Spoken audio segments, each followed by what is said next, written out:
everyone, welcome to Raise Education. അപ്പോൾ എന്തായാലും Onam exam ഒക്കെ ആയി എല്ലാവരും അതിൻ്റെ ഒരു എന്താ പറയുക ടെൻഷനിലും കാര്യങ്ങളൊക്കെ ആയിരിക്കും.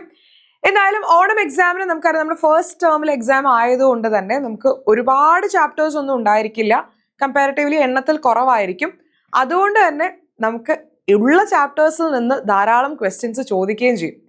ഓക്കെ, അപ്പോൾ എന്തായാലും ബയോളജിയിലേക്ക് വരുന്ന സമയത്ത് ബയോളജിയിൽ നമുക്ക് ഏതൊക്കെ ചാപ്റ്റേഴ്സ് ആണ് എക്സാമിന് ഉണ്ടായിരിക്കുക, അതേപോലെ തന്നെ ഓരോ ചാപ്റ്ററിൽ നിന്നും നിങ്ങൾക്ക് ഏകദേശം എത്ര മാർക്കിന് ക്വസ്റ്റ്യൻസ് എക്സ്പെക്ട് ചെയ്യാം എന്നുള്ളതിനെ പറ്റിയിട്ടാണ് നമ്മൾ ഈ ഒരു വീഡിയോയിൽ ഡിസ്കസ് ചെയ്യുന്നുണ്ടായിരിക്കും. അപ്പോൾ ഈ ഒരു വീഡിയോ ഫുൾ നിങ്ങൾ കാണുക. റെഡി?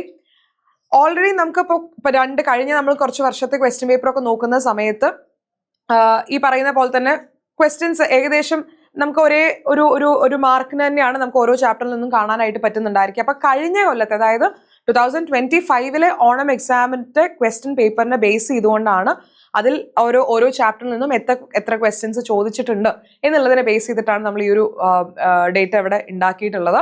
അപ്പോൾ എന്തായാലും നമുക്കൊന്ന് നോക്കി നോക്കാം ഏതൊക്കെയാണ് ചാപ്റ്റേഴ്സ്, അതേപോലെ തന്നെ ഏതൊക്കെയാണ് എത്ര മാർക്കിനാണ് ക്വസ്റ്റ്യൻസ് ചോദിക്കുക എന്നുള്ളത്. റെഡി? അപ്പോൾ ബോട്ടണിയിലെ വരുന്ന സമയത്ത് ബോട്ടണിയിൽ നമുക്ക് 2 ചാപ്റ്റേഴ്സ് ആണ് ഉള്ളത്.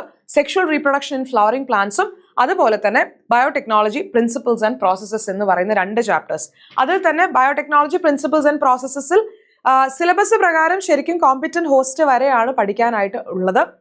ഇപ്പോൾ ചിലപ്പോൾ ചില സ്കൂളുകളിൽ അത് കംപ്ലീറ്റ് എടുത്തു കഴിഞ്ഞിട്ടുണ്ടായിരിക്കും, ഇനി ചില സ്കൂളുകളിൽ അത് അത്രയും എത്തിയിട്ടും ഉണ്ടായിരിക്കില്ല. എന്തായാലും ക്വസ്റ്റ്യൻ പേപ്പറിൽ നിങ്ങൾക്ക് പഠിച്ച ഭാഗത്തു നിന്നുള്ള ക്വസ്റ്റ്യൻസ് ആണെങ്കിൽ നിങ്ങൾ എന്തായാലും അത് എഴുതുക. ഇനി നിങ്ങൾക്ക് എടുക്കാത്ത ഭാഗത്തു നിന്ന് ക്വസ്റ്റ്യൻസ് ഉണ്ടെന്നുണ്ടെങ്കിൽ ടെൻഷൻ ഒന്നും അടിക്കേണ്ട, ടീച്ചേഴ്സ് ആ ക്വസ്റ്റ്യൻസ് മാറ്റി തരും.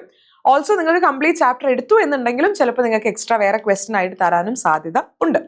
ഓക്കെ, അപ്പൊ കഴിഞ്ഞ കൊല്ലം നമ്മൾ നോക്കുന്ന സമയത്ത് sexual reproduction in flowering plants എന്ന് പറയുന്ന ചാപ്റ്ററിൽ നിന്ന് 20 മാർക്കിനാണ് ക്വസ്റ്റ്യൻസ് ചോദിച്ചിരിക്കുന്നത്, 20 മാർക്കിന്. ആൻഡ് ബയോടെക്നോളജിയിൽ നിന്ന് ചോദിച്ചിരിക്കുന്നത് 19 മാർക്ക്. അതായത് ഇവിടെ ഇതിപ്പോൾ ടോട്ടൽ ആഡ് ചെയ്യുമ്പോൾ നിങ്ങൾ വിചാരിക്കും മിസ് ഇത് 39 മാർക്ക് ഉണ്ടല്ലോ എന്നുള്ളത്, ഓർ ക്വസ്റ്റ്യൻസ് അടക്കം.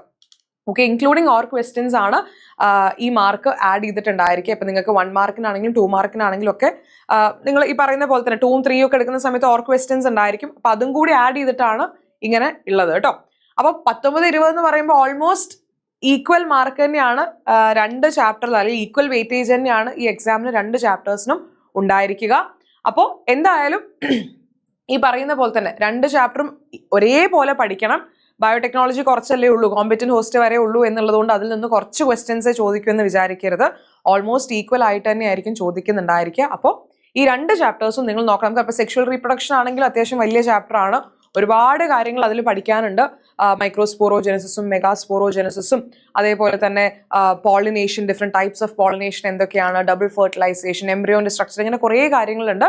അപ്പോൾ അത് നിങ്ങൾ ടെൻഷനൊന്നും അടിക്കേണ്ട. ക്വസ്റ്റ്യൻസ് ഒക്കെ നമ്മൾ എന്ത് ചെയ്യുന്നുണ്ടായിരിക്കും, നമ്മൾ ഡിസ്കസ് ചെയ്യുന്നുണ്ടായിരിക്കും. നമ്മൾ ഇനി വരുന്ന ദിവസങ്ങളിൽ ഒരുപാട് കോണ്ടന്റ് വീഡിയോസും അതേപോലെ തന്നെ ഷോർട്സും ഒക്കെ നമ്മൾ അപ്ലോഡ് ചെയ്യും. അപ്പോൾ അതിൽ നിന്ന് നിങ്ങൾക്ക് ധാരാളം ക്വസ്റ്റ്യൻസ് എന്തായാലും ഈ 2 ചാപ്റ്റേഴ്സിൽ നിന്നുള്ളത് കിട്ടുന്നുണ്ടാവും. ഓക്കെ, ഇതിൽ നിന്നല്ല, എല്ലാ സബ്ജക്റ്റിലെ എല്ലാ ചാപ്റ്റേഴ്സിൽ നിന്നും ഉണ്ടായിരിക്കും.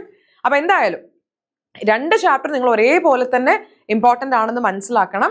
ആകെ ഈ ഒരു ചാപ്റ്ററിൽ നിന്ന് മാത്രമാണ് ഞാൻ പറഞ്ഞ പോലെ ക്വസ്റ്റ്യൻസ് ചിലപ്പോൾ അങ്ങോട്ടും ഇങ്ങോട്ടും മാറാനുള്ള സാധ്യത. നിങ്ങൾക്ക് സ്കൂളിൽ പഠിപ്പിച്ചതനുസരിച്ചിട്ടായിരിക്കും ചോദിക്കുന്നുണ്ടായിരിക്കാം. റെഡി?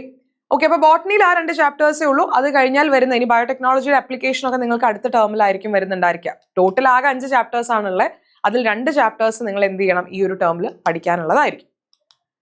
ഇനി സുവോളജിയിലേക്ക് വരുന്ന സമയത്ത് സുവോളജിയിൽ ഈ പറയുന്ന പോലെ തന്നെ ഹ്യൂമൻ റീപ്രൊഡക്ഷനും റീപ്രൊഡക്റ്റീവ് ഹെൽത്തും പ്രിൻസിപ്പിൾസ് ഓഫ് ഇൻഹെറിറ്റൻസ് ആൻഡ് വേരിയേഷനും മോളിക്കുലർ ബേസിസ് ഓഫ് ഇൻഹെറിറ്റൻസ്, ഇങ്ങനെ 4 ചാപ്റ്റേഴ്സ്. ഇതിൽ മോളിക്കുലർ ബേസിസിൽ നിന്ന് കഴിഞ്ഞ തവണ ആകെ 4 മാർക്കിനാണ് ക്വസ്റ്റ്യൻസ് ചോദിച്ചിട്ടുള്ളത്. ഓക്കെ, 4 മാർക്കിനാണ് ചോദിച്ചിട്ടുള്ളത്.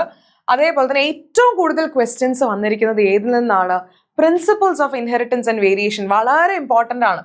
അതായത് പകുതിയിൽ കൂടുതൽ മാർക്കും വരുന്നത് ഏത് ചാപ്റ്ററിൽ നിന്നാണ്? പ്രിൻസിപ്പിൾസ് ഓഫ് ഇൻഹെറിറ്റൻസിൽ നിന്നാണ് വരുന്നത്. അതുകൊണ്ട് ആ ചാപ്റ്റർ അത്രയും ഇമ്പോർട്ടൻ്റ് ആണെന്ന് മനസ്സിലാക്കുക. ഓരോ ഭാഗവും കൃത്യമായിട്ട് പഠിച്ചു പോവുക. റെഡി? ബാക്കി 2 ചാപ്റ്റേഴ്സ്, അതായത് ഹ്യൂമൻ റീപ്രൊഡക്ഷനും അതുപോലെ തന്നെ റീപ്രൊഡക്റ്റീവ് ഹെൽത്തും, ഹ്യൂമൻ റീപ്രൊഡക്ഷൻ റീപ്രൊഡക്റ്റീവ് ഹെൽത്തും ഈക്വൽ, അതായത് 8 മാർക്കിനാണ് 2 ചാപ്റ്ററിൽ നിന്നും ചോദിച്ചിട്ടുള്ളത്. ഇതിലും നിങ്ങൾക്ക് ഈ പറയുന്ന പോലെ തന്നെ 39 മാർക്ക് കാണാം. അതും ഓർ ക്വസ്റ്റിനെ ബേസ് ചെയ്തിട്ടാണ് ഇട്ടിട്ടുള്ളത്. അപ്പോൾ ഈ രണ്ട് ചാപ്റ്റേഴ്സും, ഹ്യൂമൻ റീപ്രൊഡക്ഷൻ റീപ്രൊഡക്റ്റീവ് ഹെൽത്തും ഒരേപോലെ തന്നെ ഈക്വൽ നമ്പർ ഓഫ് ക്വസ്റ്റ്യൻസ്. ഇതിലൊക്കെ ചെറിയ വേരിയേഷൻ വരാം. ഇപ്പൊ ചിലപ്പോൾ ഇത്തവണ എന്താ പറയുക 1ൽ നിന്ന് 9, മറ്റേതിൽ നിന്ന് ചിലപ്പോൾ 7 ആയിരിക്കാം. അങ്ങനെയൊക്കെ ചെറിയ ചെറിയ മാറ്റങ്ങൾ വരാം. പക്ഷെ എന്നാലും ഇതിന് മുമ്പത്തെ കൊല്ലം ഒക്കെ ഇങ്ങനെ തന്നെയാണ് ചോദിച്ചിട്ടുള്ളത്. ഈ ഒരു പാറ്റേൺ തന്നെയാണ് കാണാൻ പറ്റുക. പ്രിൻസിപ്പിൾസിൽ നിന്ന് 19 മാർക്കിന് ചോദ്യം, മോളിക്കുലാറിൽ നിന്ന് 4 മാർക്കിന്.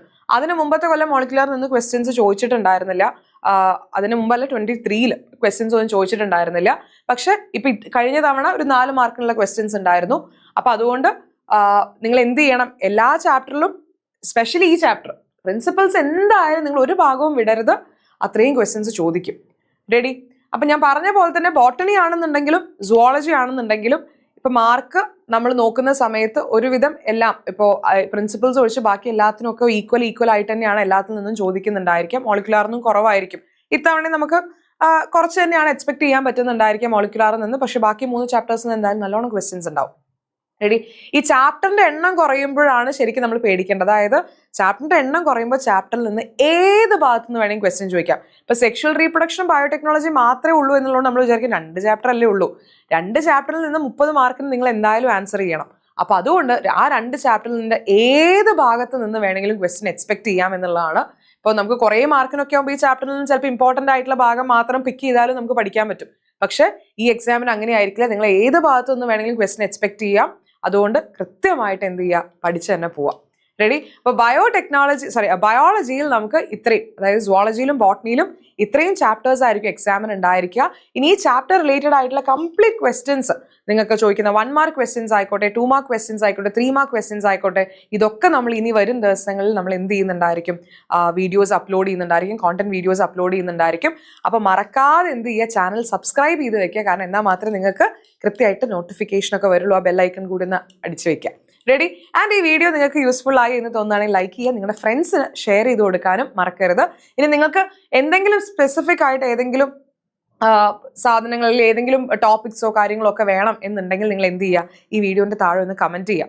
ഓക്കെ? നിങ്ങൾക്ക് ഏതെങ്കിലും കോണ്ടന്റ് വീഡിയോസ്, ഇന്ന വീഡിയോ ചെയ്താൽ നല്ലതായിരിക്കും എന്ന് തോന്നുകയാണെങ്കിൽ നിങ്ങൾ എന്ത് ചെയ്താൽ മതി, വീഡിയോന്റെ താഴെ കമന്റ് ചെയ്താൽ മതി. നമ്മൾ എന്തായാലും അത് കൺസിഡർ ചെയ്യുന്നുണ്ടായിരിക്കും. റെഡി?